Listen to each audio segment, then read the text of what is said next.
শোনো শোনো শোনো সবে শোনো দিয়া মন, আজ আমি রেঁধেছি সর্ষে পাবদা করিয়া যতন। পরিমাণ মতো নুন আর হলুদ মাখিয়ে রেখেছি এই পাবদা মাছগুলোকে পরিমাণ মতো সর্ষের তেলে খুব ভালো করে ভেজে নিচ্ছি। পরিমাণ মতো সর্ষের তেলে বন্ধুরা এই পাবদা মাছগুলোকে খুব ভালো করে ভেজে উঠিয়ে নিচ্ছি। আর তেলে দিতেই এটা ভীষণ ফাটছে, যখন তেলে দেবেন তার আগে অল্প একটু সর্ষের তেল মাখিয়ে নেবেন, তারপরে তেলে দিলে এটা কিন্তু খুব বেশি ফাটবে না। মাছগুলো খুব ভালো করে ভাজা হয়ে গিয়েছে, একে একে এগুলোকে উঠিয়ে নিচ্ছি। পাবদা মাছগুলোকে খুব ভালো করে ভেজে উঠিয়ে নিয়েছি।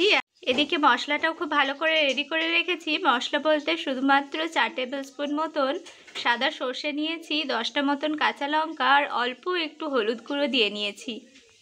কয়েক দানা কালো জিরে ফোড়নে দিয়ে নিয়েছি বন্ধুরা। ফোড়নটা খুব ভালো করে ভাজা হয়ে যাওয়ার পরে একটু মিডিয়াম সাইজের পেঁয়াজকে কেটে রেখেছি, এবারে পেঁয়াজ কুচিগুলো দিয়ে নিচ্ছি।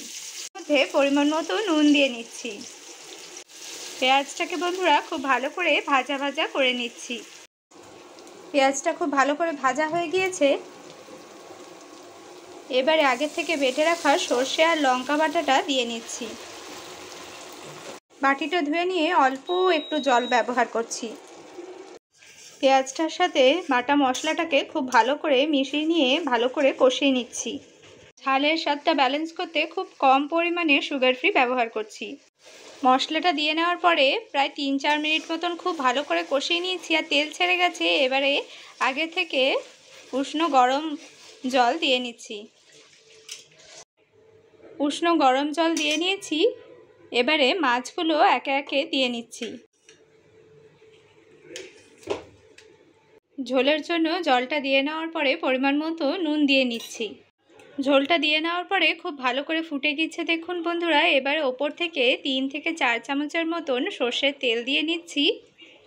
আর সর্ষের তেলটা দিয়ে নেওয়া হয়ে যাওয়ার পরে ওপর থেকে একটা ঢাকনা দিয়ে সিমে 10 মিনিট মতন রান্না করে নিচ্ছি। ঢাকা চাপা দিয়ে 10 মিনিট রেখে দিলাম। 10 মিনিট পরে ঢাকনাটা উঠিয়ে দেখাচ্ছি বন্ধুরা, এরকম দেখতে হয়েছে।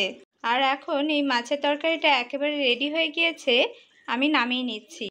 রেসিপিটি ভালো লাগলে এরকমই আরও নতুন রেসিপি দেখবার জন্য আমাদের চ্যানেলটি অবশ্যই সাবস্ক্রাইব করে রাখবেন। পাশে থাকা বেল বাটনটিতে প্রেস করুন।